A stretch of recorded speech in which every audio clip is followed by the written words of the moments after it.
여러분 시간이 참 빠른 것 같습니다.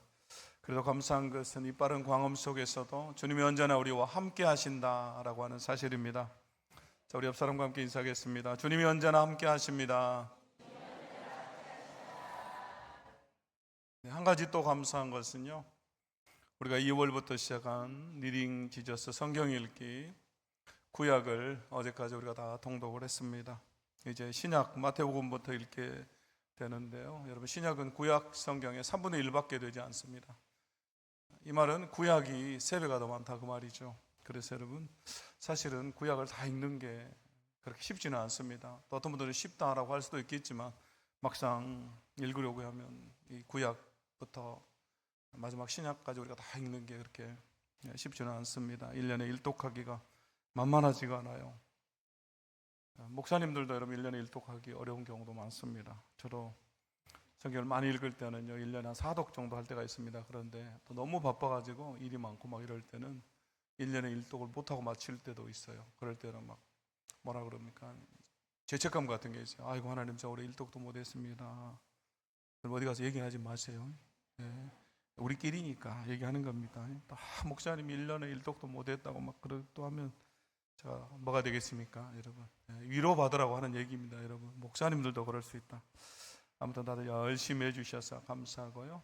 또 신약 우리가 끝까지 창세기부터 계시록까지 여러분 처음부터까지 탁 다 읽어야 일독입니다. 일독. 그래서 끝까지 우리가 승리할 수 있기를 바랍니다. 자, 마태복음의 시작은 여러분 족보입니다. 족보를 통해서 마태는 구약과 신약이 연결되어 있다라고 하는 하나다라는 것을 우리에게 보여주고요. 또 하나님의 나라에 대해서 말해주고, 그리고 또 예수님이 이 땅에 왕으로 오셨다라는 것을 마태가 이야기합니다. 그러면서 하나님의 나라에는 어떤 법이 있는지에 대해서 이 산상수훈을 통해서 우리에게 말해줍니다. 우리가 마태복음 5장에서 7장을 산상수훈이라고 하죠. 그것은 예수님께서 산에 올라가서 가르치신 말씀이기 때문에, 교훈이기 때문에 그렇습니다. 그래서 1절에 2절에 보면요, 예수께서 무리를 보시고 산에 올라가 앉으시니 제자들이 나온지라 입을 열어 가르쳐 이르시되, 이렇게 되죠. 예수님 여기 서 계시고요, 여러분처럼 많은 무리가 있습니다. 그러면 제자들이 그 앞으로 또 나온 거죠. 그래서 예수님께서 제자들과 무리들에게 이 말씀을 선포하는 것입니다. 그래서 이 말씀 통해서 하나님이 세우시는, 우리 주님이 세우시는 나라, 천국이 어떤 나라인가, 하나님의 나라에 걸맞는 새로운 삶의 원리에 대해서 우리에게 설명해 주고 있습니다. 그리고 그 시작을 팔복으로 시작합니다. 팔복. 그래서 오늘 말씀 통해서 팔복의 삶에 대해서 함께 말씀을 나누기를 원합니다. 자, 첫 번째로 팔복은 예수님을 따르는 이들이 누리는 복이다라는 것입니다. 자, 우리가 함께 읽어보겠습니다. 시작. 팔복은 예수님을 따르는 이들이 누리는 복입니다. 아멘. 예수님을 따르는 이들, 제자들이죠. 그리스도인입니다. 바로 저와 여러분을 말하고 있는 것입니다. 여러분, 이것은 세상에서 부러워하는 복, 세상이 말하는 복이 아니에요. 우리 주님이 이것이 복이다라고, 행복하다, 복되다라고 선포하시는 복입니다. 여러분, 세상은 이것을 복이라고 하지 않죠. 그러나 우리 주님이 이것이 복되다라고 말씀해요. 왜냐하면 세상의 나라와 우리 주님이 세우는 나라는 다르기 때문입니다. 그래서 여러분, 이것은 세상 사람들이 아니라 예수 그리스도를 믿고 따르는 저와 여러분에게 주어진 복이다라는 것입니다. 우리가 누리는 복이다라는 것이죠. 자, 3절 말씀 보시면 그 복의 시작을 예수님께서 이렇게 하죠. 심령이 가난한 자는 복이 있나니 천국이 그들의 것이며, 이렇게 나옵니다. 가난하다라고 하는 거, 여러분이 덜 가진 거, 내가 돈이 좀 부족하고 남들보다 무엇이 부족할 때 가난하다라고 말해요. 그러나 오늘 성경에서 이 가난하다라고 하는 의미는 그보다 더 많은 의미가 있습니다. 특별히 이 가난하다라는 말은 경제적으로 완전히 파산하다라는 뜻을 가지고 있습니다. 그리고 구걸하다, 거지로 전락하다라는 뜻을 갖고 있어요. 그런데 여러분, 이 단어 안에 가난하다라고 하는 단어 앞에 어떤 의미가 있습니까? 심령이라고 하는 단어가 있죠. 그렇기 때문에 단순히 경제적인 것이 아니라 우리의 심령, 우리의 마음이 완전히 파산되어 버린 것 같은 그런 상태를 말하는 것입니다. 그래서 내 마음이 마치 구걸하는 것처럼 갈기갈기 찢어져서 부서져 버린 그런 마음의 상태를 말합니다. 결국 심령이, 마음이 파산된 자는 복이 있다라고 우리 주님이 말씀하고 있는 거죠. 그럼 어떤 상태일 때 여러분의 마음이 이렇게 되겠습니까? 어떤 때 여러분의 마음이 갈기갈기 찢어지는 마음이 됩니까? 여러분, 교회에서 어떤 분이 그러더라고요. 지금은 물론 사업이 잘 되고 계시지만 이전에 사업이 안 되고 부도가 나서 다 망해버렸는데 애들 먹일 분유값도 없더래요. 수중에 몇천 원도 없는 거예요. 여러분, 그때 어떨 것 같습니까? 애들에게 뭔가를 먹여야 되는데 내 수중에 돈이 없어요. 그럼 어떨까요? 부모 입장에서 마음이 찢어지겠죠. 산산이 부서지겠죠. 또 여러분, 사랑하는 사람을 잃었을 때, 자녀를 먼저 떠나보냈을 때, 또 남편이나 아내를 먼저 떠나보냈을 때 여러분, 마음이 찢어지죠. 이 카일 아이들먼이라고 하는 세계적인 기독교 작가가 있습니다. 팬인가 제자인가라고 하는 책도 썼고요. 또 나의 끝 예수의 시작이라고 하는 좋은 책을 썼습니다. 나의 끝 예수의 시작이라고 하는 책이 팔복에 대한 그분의 현대적인 강의입니다. 이 책에 보면요, 이 카일 아이들먼이 한 사람과 전화로 상담을 하는데 이 브라이언이라고 하는 사람이 자기에게 전화를 해요. 그러고 나서 무슨 말을 하냐면 18개월밖에 되지 않은 아이를 잃었다, 이렇게 말을 해요. 여러분, 아이가 18개월이면 얼마나 귀엽겠습니까? 돌 지나서 막 말하기 시작하죠. 걷고 뛰기 시작하죠. 엄마, 아빠라는 말을 처음 막 하기 시작하잖아요. 너무너무 귀엽고 이쁠 때죠. 그런데 이 아이를 잃은 거예요. 아이가 죽었다, 그렇게 말해요. 그래서 이 저자인 카일 아일드먼이요, 조용히 물어봐요. 조심스럽게 물어봅니다. 어떻게 아이를 잃었냐. 이 브라이언이라고 하는 사람이 한참을 망설이다가 얘기를 하는데 자기가 차를 후진하다가 아이를 쳐서 죽였다, 그렇게 말해요. 아빠가 자기 차로 애를 쳐서 죽여버린 거예요. 여러분, 상상이 되십니까? 이 아빠의 마음이. 미국은 아파트보다 다 그 일반 주택에 살잖아요. 그리고 우리가 영화나 드라마 같은 거 보면 그 현관 앞에다가 차를 세우잖아요. 그리고 아빠가 출근하려고 차를 운전하는데 애가 문을 열고 나와버린 거예요. 18개월짜리가. 부모 입장에서 이렇게 어린애가 어떻게 나올 수 있을까 생각하는데 갑자기 애가 나와가지고 아빠가 후진하고서 차를 출발하는데 거기 쳐버린 거예요. 그래서 애가 죽습니다. 여러분, 이 아빠의 마음, 여러분, 이런 것만도 너무너무 마음이 아플 텐데, 마음이 부서질 텐데 자기가 차로 쳐버렸어요. 자기를. 완전히 심령이 파산되어 버리죠. 그런 마음이에요. 또 여러분, 4절에 보면요, 예수님께서 뭐라고 말씀합니까? 애통하는 자는 복이 있다라고 말해요. 애통하는 자가 복이 있다. 여러분, 여기 나오는 애통하다라고 하는 말도요, 속으로 삭힐 수 없을 정도로 극심한 슬픔을 말합니다. 극한 슬픔에서 오는 울음, 이거 애통이죠. 애통. 올해 초에 교인 중에 한 분이 소천하셔서 영락공원에서 예배를 인도하고 있는데요, 갑자기 온 영락공원이 떠나가도록 정말 거기 있는 모든 사람이 다 들을 정도로 대성통곡하는 울음이 들렸어요. 여러분, 저는 1년에도 수도 없이 영락공원을 갑니다. 그런데 지금까지 그렇게 가면서도 한 번도 그렇게 대성통곡하는 울음을 들어본 적이 없어요. 너무너무 대성통곡하는 소리가 들리는데요, 누군가 알아봤더니요, 작년 말에 제주항공 참사로 인해서 가족을 잃은 유가족이에요. 근데 아마 신혼여행을 갔던 그 젊은 자녀를 잃은 부모님인가 봐요. 얼마나 슬프겠어요. 신혼여행을 갔다 돌아오는 비행기가 사고 나서 죽은 거잖아요. 여러분, 그 슬픔, 애통이죠. 애통. 여러분, 그것을 알기 때문에 거기서 아무도 누가 뭐라 할 수가 없어요. 그렇게 대성통곡을 해도. 여러분, 그런데 여러분, 이 애통하는 마음은요, 단순히 자신의 슬픔 때문이 아니라 세상의 고통, 또 죄악된 세상을 보면서 죄로 인해서 슬퍼하고 애통하는 것을 말해요. 그럼 이렇게 애통하는 자에게 가장 큰 위로는 여러분 무엇입니까? 바로 우리 주님이시죠. 하나님이 주신 최고의 위로는 예수님입니다. 예수님만이 여러분 이런 슬픔을 위로할 수가 있습니다. 결국 죽을 병에 걸리고 사랑하는 사람을 잃고 사업이 파산하고 회사에서 쫓겨나고 도저히 내 힘으로 감당할 수 없는, 더 이상 기댈 곳도 없는 세상의 모든 사람이 내게 등을 돌린 것 같은 여러분 그런 마음, 이것을 향해서 오늘 성경이 복되다라고 말하고 있어요. 천국이 그들의 것이다, 이렇게 우리 주님이 말하고 있습니다. 여러분, 세상의 가치, 세상의 논리로는 설명할 수가 없는 것입니다. 그럼 우리 예수 왜 이렇게 말씀하십니까? 여러분, 무엇 때문입니까? 그것은 하나님의 나라와 세상의 나라는 다르기 때문입니다. 예수님은 지금 세상의 법, 세상의 가치, 세상의 나라를 이야기하는 것이 아니죠. 그래서 여러분, 이 복은 예수님을 믿는 사람만이, 예수님을 온전히 따르는 사람만이 이해하고 누릴 수가 있는 것입니다. 여러분, 왜 그렇습니까? 그것은 바로 우리가 이 가난한 마음으로, 애통하는 마음으로 예수님을 만나기 때문에 그렇습니다.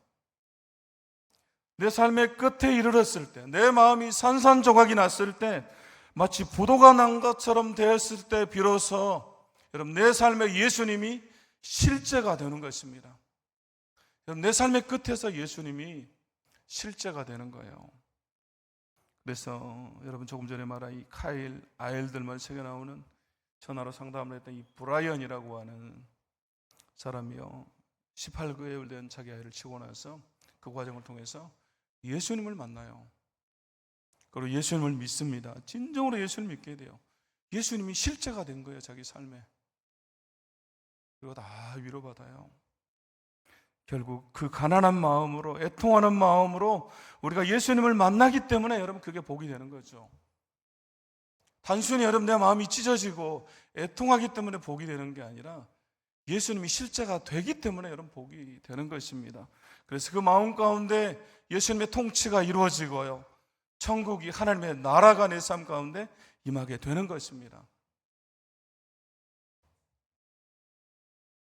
예수님은 또 5절에서 온유한 자가 복이 있다라고 말씀해요. 온유한 자. 여러분, 여기 나오는 이 온유하다라고 하는 것은 단순한 착함을 말하는 것이 아닙니다. 도덕적으로 성품이 겸손하고 부드러운 마음을 말하는 게 아닙니다. 우리 보통 온유 그러면 착하고 부드러운 마음, 이런 걸 생각해요. 그러나 여기 나온 이 온유함이라고 하는 것은 원어에서 보면요, 사나운 짐승이 길들여진 상태를 말해요. 혹은 고열로 인해서 고통받는 환자가 약을 먹고 그 열이 진정된 상태, 또 몸으로 밖에는 빚을 갚을 수 없는 그 종의 상태를 말합니다. 여러분, 이게 무슨 말이냐면요, 우리가 말이나 소, 동물들을 길들이잖아요. 사람보다 훨씬 더 힘이 세요. 그런데 잘 길들이면 말을 잘 듣잖아요. 여러분, 코끼리 타본 적 있습니까? 코끼리? 태국 같은 데 가면 이렇게 여러분 코끼리 타잖아요. 저도 태국에서 선교사 수련회 가서요, 코끼리를 한번 탄 적이 있어요. 근데 그 큰 코끼리를 타는데 처음에 너무 불안해요. 근데 코끼리가 마을을 한 바퀴 이렇게 쭉 돌거든요. 근데 미동도 하지 않고 그대로 걸어가요. 그리고 중간에 가다가 그 앞에서 이제 운전한 주인이요, 사진 찍는다고 멈추라고 그러면 코끼리 가다가 딱 멈춰줘요. 그냥 가만히 있어요. 그럼 사진 찍고, 또 가다가 앉으라 그러면 앉고, 일어나라 그러면 일어나고. 주인의 말을 그렇게 복종해요, 코끼리가. 여러분, 그런 거예요. 또 여러분, 여기 열이 막 올라요. 38도, 39도, 40도.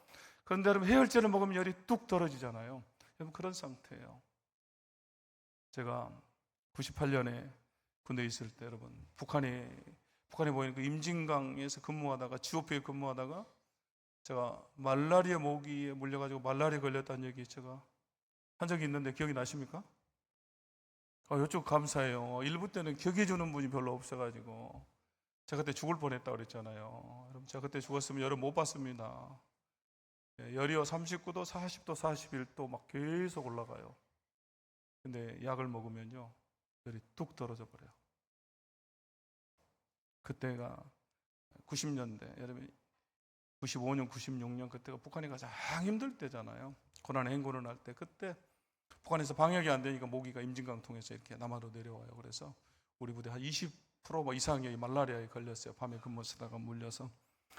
그때 생각이 나요. 이 열 생각 아니고 저는 꼭 그 생각이 나요. 제가 죽다 살았거든요. 여러분 또 나에게 엄청난 빚이 있어요. 다 갚을 수가 없습니다. 그래서 그 빚을 갚기 위해서 몸으로 그걸 갚는 거예요.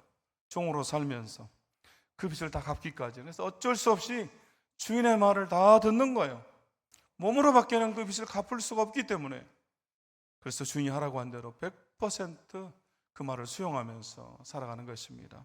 결국 여러분 온유함이라고 하는 것은 하나님의 말씀을 100% 수용하는 상태를 말합니다.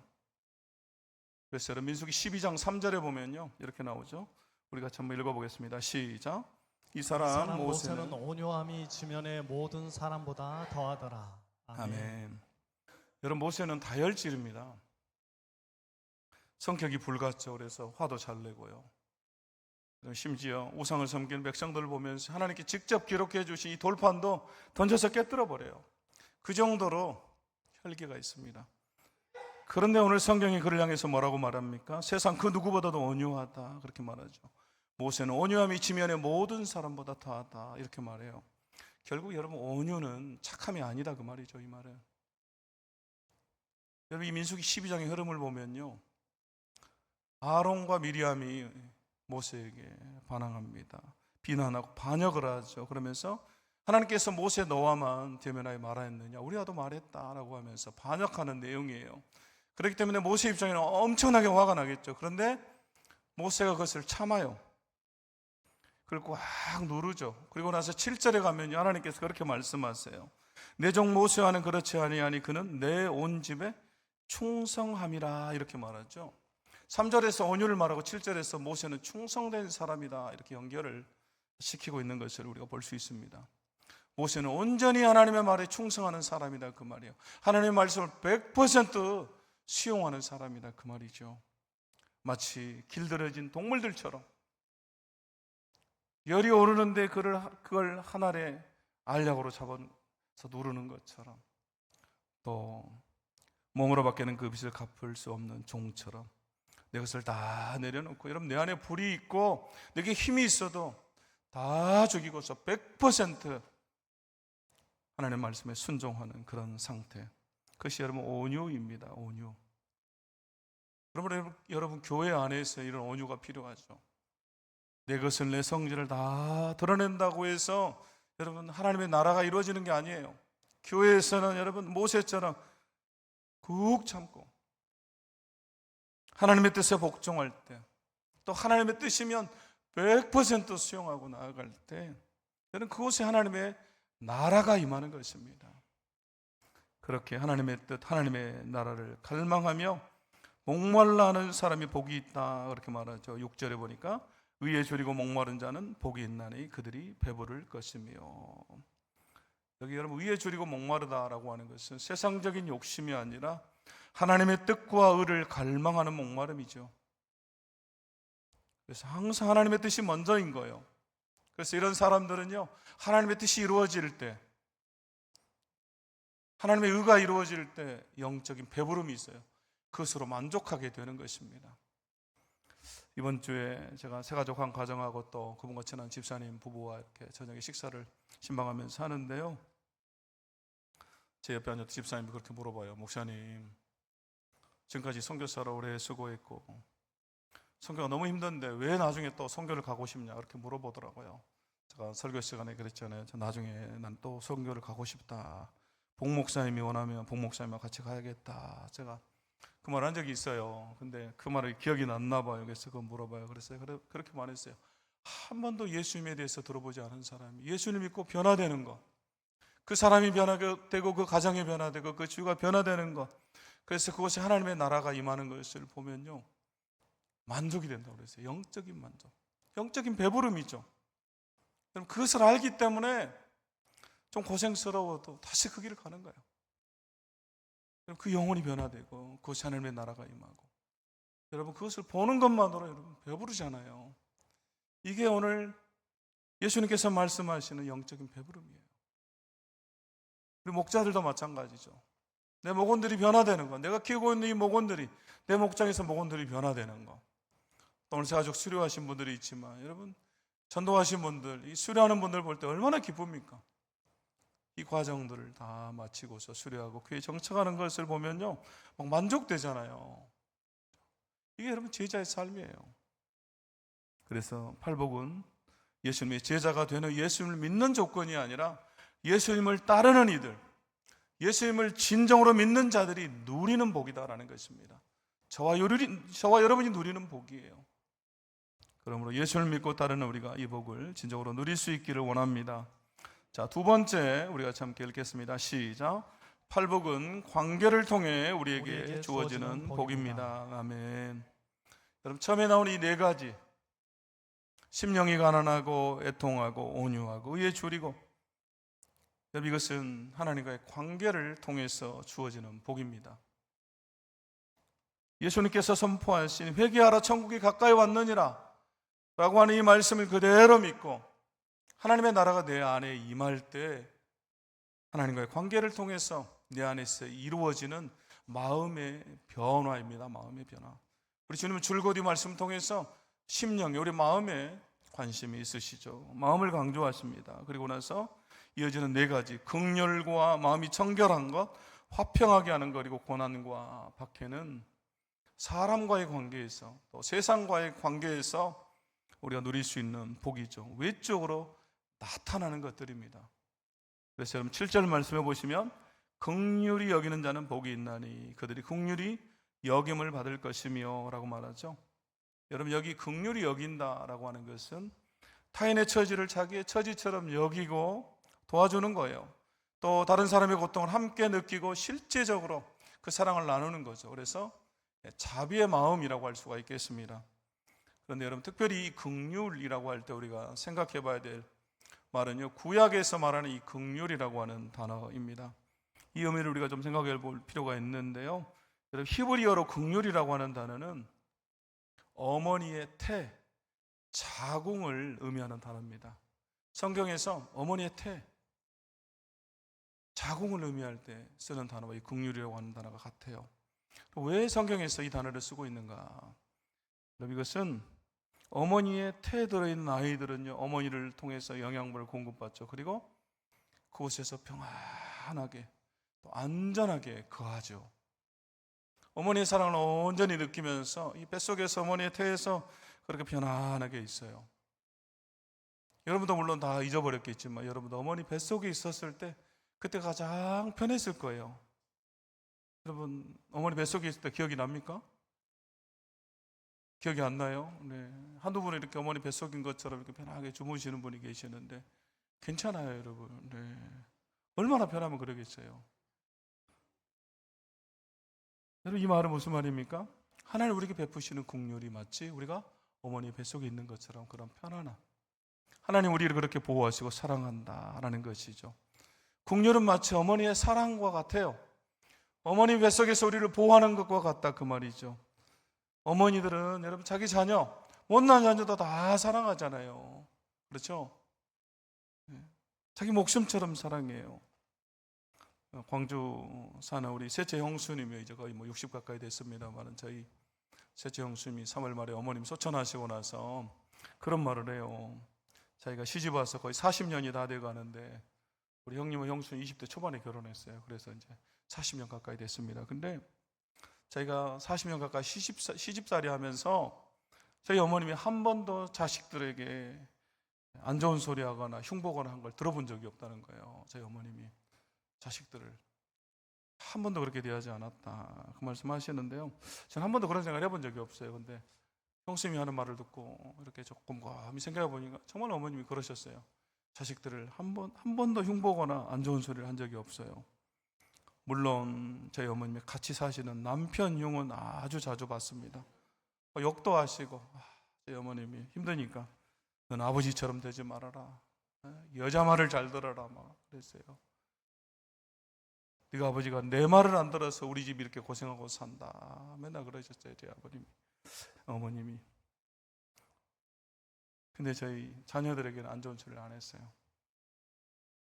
어머님 눈에는 못난 자녀들도 다 사랑스럽게 보인 거죠. 내 뱃속에서 나온 내 새끼잖아요. 이게 긍휼이에요, 긍휼. 결국 긍휼은 저주받아 마땅한 죄인을 저주하지 않는 것입니다. 긍휼은 무시해도 될 사람을 무시하지 않는 것입니다. 버림받아야 할 사람을 버리지 않는 것입니다. 그리고 오히려 불쌍히 여기고 도와주는 것이죠. 여러분, 이 긍휼을 누가 우리에게 베풀어 주셨습니까? 하나님이 먼저 우리에게 베풀어 주셨어요. 그래서 여러분, 우리는 동일하게 우리 이웃에게 긍휼을 베푸는 것입니다. 하나님의 긍휼과 용서와 사랑을 경험한 사람은 이웃에게 긍휼을 베푸는 것입니다. 이웃을 긍휼히 여기는 것이죠. 그래서 여러분, 맥스 루케이더 목사님이요, 그의 책 예수님처럼이라고 하는 책에서 이런 말을 했습니다. 관계가 성공하는 것은 죄에 있는 쪽이 벌을 받아서가 아니라 죄 없는 쪽에서 베푸는 긍휼 때문이다, 이렇게 말했어요. 우리가 좋은 관계, 그럼 올바른 관계를 맺으려면 상대방이 잘못했을 때 무조건 비난하고 책망하고 벌 주고 나무라는 것이 아니라 오히려 어떻게 해야 됩니까? 상대방에게 긍휼을 베풀고 더 사랑해주고 은혜를 베풀 때 죄 없는 쪽에서 베푸는 긍휼 때문이다. 그렇게 좋은 관계를 맺을 수 있다라는 것입니다. 그러면 우리가 이웃에게 긍휼을 베풀어야 하는 것입니다. 또 예수님 8절에서 그렇게 말씀하십니다. 마음이 청결한 자는 복이 있나니 그들이 하나님을 볼 것이며 라고 말씀하죠. 그럼 여기 나오는 이 마음이 청결하다라고 하는 것은 겉모습이 아니라 우리의 마음이, 우리의 중심이, 우리의 초점이 하나님만을 향하는 걸 말해요. 한 개의 초점. 우리 마음이 나누어지지 않고 한 개의 초점으로 하나의 마음으로 주님만을 바라보는 걸 말해요. 여러분, 우리 세상 속에서 살기 때문에 우리 마음을 나누어지게 하고 집중하지 못하게 하는 것들이 너무너무 많아요. 우리 초점을 흐트러뜨리죠. 그래서 우리가 말씀을 보려고 하고 기도하려고 하고 주님 뜻대로 살려고 하는데 그렇게 하지 못하게 하는 것들이 얼마나 많습니까? 예배 자리에 나오는 것도 사실 쉽지가 않아요. 방해하는 것들이 많아요. 기도하려고 하면 뭔 일이 생기고 전화 오고. 이런 마음이 나누이는 것, 중심이 두 개인 것을 뭐라 그럽니까? 한자로 환이라고 하죠. 환. 환자할 때 환자. 여러분 보십시오. 근심환, 걱정환. 여러분 이게 뭡니까? 보시면 마음심이 있죠. 한자 보세요. 그리고 중심이 몇 개예요? 환자는 두 개요, 두 개. 중심이 나눠져 버리는 거예요. 여러분 이걸 환이라고 그래요. 환. 그래서 여러분 우리가 병 환자로도 쓰고 근심 환자. 그래서 여러분 우리 마음이 나누어져 버릴 때, 마음이 분산될 때 근심이 오고 스트레스가 오고 병이 되는 거예요. 그러나 여러분 충은 중심이 하나죠. 충자를 보세요. 충자. 충성충, 진실충, 참마음충. 중심이 나누어지지 않은 거예요. 여러분 이게 바로 마음이 청결한 거예요. 우리가 두 마음을 품지 않고 오직 나눠지지 않는 한 마음으로 하나님 한 분만을 주목하고 사랑하는 것. 여러분 그게 마음이 청결하다라는 의미입니다. 그럴 때 오늘 말씀 보니까 세상 속에 살면서도 우리는 하나님을 보게 된다 이렇게 말해요. 여러분 하나님을 본다라고 하는 것은 육신의 눈으로 우리가 본다 그런 의미는 아니겠죠. 여러분 이것은 여기서 이 보다라는 것은 경험하다라는 말이에요. 우리가 하나님을 더 깊이 경험하게 된다 그 말이죠. 하나님을 더 깊이 깨닫게 되고 하나님의 역사하심을 보게 될 것이다 그 말이죠. 하나님만을 바라보는데 여러분 한 마음으로 하나님만을 초점을 향해서 바라보면 당연히 여러분 하나님의 역사를 보게 되죠. 또 9절 말씀에 보면 이렇게 말씀합니다. 화평하게 하는 자는 복이 있나니 그들이 하나님의 아들이라 일컬음을 받을 것이다. 여러분 화평하게 하는 것은 하나님의 아들이신 예수 그리스도의 가장 핵심적인 사역이죠. 그분의 중심 핵심 사역입니다. 예수님 하나님과 인간 사이의 이 화목을 이루기 위해 이 땅에 오셨습니다. 그분이 이 땅에 오시기 전까지는요, 이 세상에는 진정한 화목이 없었습니다. 그러나 그분이 오셔서 자기 몸으로 십자가로 이것을 이루셨죠. 그분이 죽으심으로 둘이 하나가 되게 하셨습니다. 그래서 여러분 에베소 2장 14절 말씀 보면요, 그는 우리의 화평이신지라 둘로 하나를 만드사 원수된 것 곧 중간에 막힌 담을 자기 육체로 하셨다라고 말하죠. 또 15절 보시면 이는 이 둘로 자기 안에서 한 세 사람을 지어 화평하게 하시고 16절 또 십자가로 이 둘을 한 몸으로 하나님과 화목하게 하려 하심이라. 원수된 것을 십자가로 소멸하시고 그분의 몸으로 십자가에서 죽으심으로 하나님과 인간 사이에 화평을 이루셨어요. 막힌 담을 다 그분이 하셨습니다. 그리고 이 직분, 화평의 직분, 화목의 직분을 우리에게 주십니다. 고린도후서 5장 18절 말씀에 모든 것이 하나님께로서 났으며 그가 그리스도로 말미암아 우리를 자기와 화목하게 하시고 또 우리에게 화목하게 하는 직분을 주셨으니. 아멘. 이 모든 것을 하나님의 아들이신 예수 그리스도가 이루셨어요. 그러므로 우리도 이 일을 감당하면, 화평하게 하고 화목하게 하는 일을 감당하면 우리도 하나님의 아들이라 일컬음을 받는 것입니다. 이제 마지막으로 우리 예수님은요, 예수님을 믿고 따를 때 세상에 조롱과 박해를 받는다라고 말씀하시죠. 여러분, 세상은 늘 하나님을 대적해요. 하나님과 대적합니다. 우리 예수님도 이 땅에 오셨을 때 환영받지 못하셨죠. 그래서 여러분 10절 말씀에 의를 위하여 박해를 받는 자는 복이 있나니 이렇게 말씀해요. 의를 위하여 박해를 받는 자가 복이 있다. 그럼 제가 선교지에서 가장 힘들었던 때가 언제였냐면요, 2019년에 그때 이 중국 정부에서 선교사들을 엄청 많이 탄압했어요. 그래서 다 쫓아냈어요. 그래서 저랑 같이 사역했던 선교사님들 많이 쫓겨났습니다. 또 함께 사역했던 현지인 사역자들도 다 핍박했어요. 그래서 밤에 찾아요. 밤에 10시에 남편도 없는 집에, 애들하고만 있는 집에 막 찾아와요. 그래가지고 엄청나게 막 스트레스를 주는 거예요. 그래서 나중에는 제 제자 중에 한 명이, 제가 도전해가 사역자가 됐는데요, 너무너무 신실한 형제예요. 또 교회도 인도하면서 사역도 하는 친구인데 밤 10시 넘어서 찾아와가지고 자기도 술장 가고 없는데 와가지고 막 스트레스 주니까 이 친구가 너무너무 힘들어했어요. 그러면서 또 자기가 섬기는 교회에 찾아와요. 그래가지고 예배 못하게 하면서, 야, 너 때문에 너희 교회는 예배를 할 수가 없어, 이렇게 하는 거예요. 그러면 막 스트레스가 와요. 자기 때문에 예배도 드릴 수가 없는 거예요. 한 달 동안 계속해서. 그러니까 결국 이 친구가 도망치듯이 딴 데로 갔어요. 아주 멀리 다른 곳으로. 제가 그걸 보면서 너무너무 힘들었어요. 저랑 정말 친하거든요. 뭐 일주일에 2-3번 이상 집에 와서 같이 밥 먹고 얘기하고 그렇게 친해요. 또 같은 아파트에 살면서 거의 매일 같이 생활해요. 근데 그 친구가 떠나버렸어요. 근데 그러면서 이 마태복음 8복을 읽는데요, 여러분 10절, 11절, 12절에 보면 이 말씀 나오죠. 나로 말미암아 너희를 욕하고 박해하고 거짓으로 너희를 거슬러 모든 악한 말을 할 때는 너희에게 복이 있나니 기뻐하고 즐거워하라. 기뻐하고 즐거워하래요.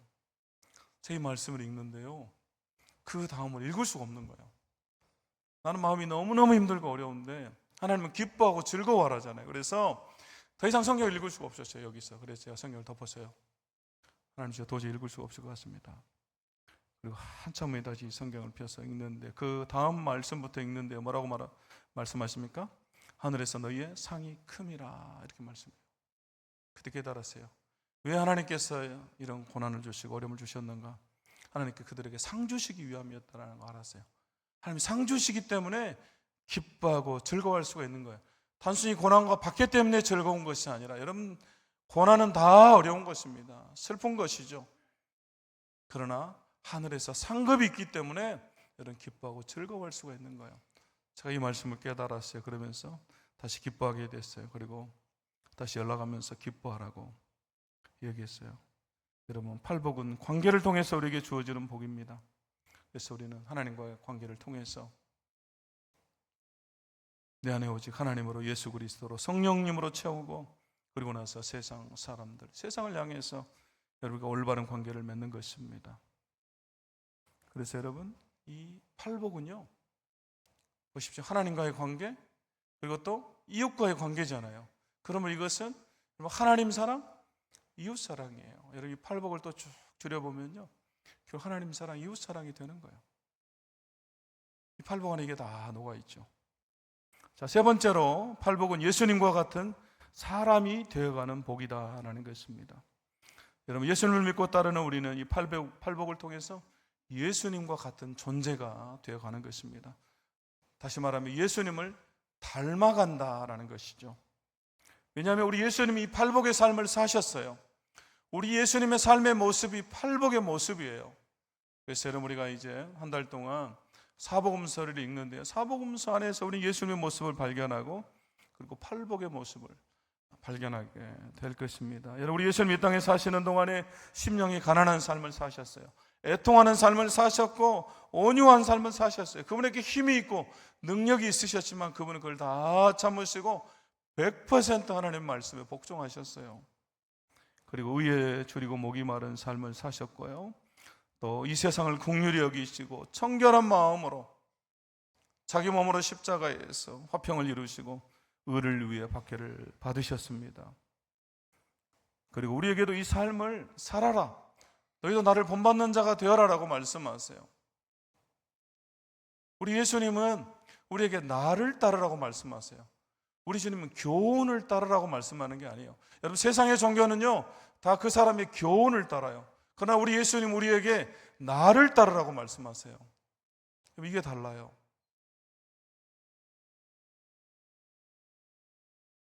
그래서 여러분 우리는 팔복을 통해서 주님을 닮아가는 것입니다. 결국 팔복은요 천국 백성이 누리는 복이면서 동시에 예수의 제자됨을 보여주는 증표와 같은 것입니다. 그래서 예수님을 따르는 우리의 삶에도 여러분 이 모습이 나타나야 된다라고 하는 것이죠. 그래서 여러분 우리가 이 팔복을 많이 암송해요. 성도들이.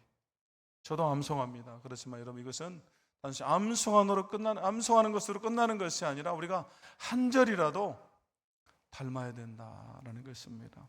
여러분 우리가 잘 아는 인도의 간디가요, 마하트마 간디가 예수님을 누구보다도 존경했어요. 그래서 그는 공식적인 자리에서도 그렇고 누구에게도 나는 예수님을 가장 존경합니다 그렇게 말했어요. 그러나 여러분 그는 예수를 믿지 않았어요. 그리고 간디 가장 좋아하는 성경 구절이 바로 이 팔복이었다고 그래요. 그런데 그는 예수를 믿지도 않았고 따르지도 않았어요. 결국 그는 팔복과는 거리가 먼 삶을 산 거죠.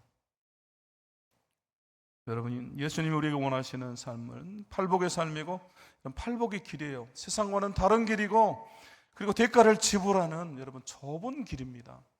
그래서 예수님은 산상수훈 7장에서 우리에게 그렇게 말씀하시죠. 좁은 문으로 들어가라. 멸망으로 인도하는 문은 크고 그 길이 넓어 그리로 들어가는 자가 많고 생명으로 인도하는 문은 좁고 길이 협착하여 찾는 자가 적음이라 라고 말씀해요. 여러분 우리가 걸어가야 될 좁은 문, 좁은 길이 바로 이 팔복의 삶이에요. 그것이 여러분 우리의 보화를 하늘에 쌓는 삶이고 산상수훈에서 말하고 있는 우리 예수님께서 우리가 들려주시는 삶의 모습입니다. 우리가 이렇게 살 때 우리는 천국 백성의 모습으로 예수님을 닮아가게 되는 것입니다. 우리 이 삶을 살아야 할 줄로 믿습니다. 이제 말씀 마치겠습니다. 세 가지로 말씀드렸습니다. 이런 팔복은 예수님을 따르는 이들이 누리는 복이다. 두 번째, 팔복은 관계를 통해 우리에게 주어지는 복이다. 세 번째, 팔복은 예수님과 같은 사람이 되어가는 복이다. 지금 우리 말씀 기억하면서 함께 찬양하겠습니다. 원하고 바라고 기도합니다. 우리 같이 함께 찬양하고 결단하며 기도합니다.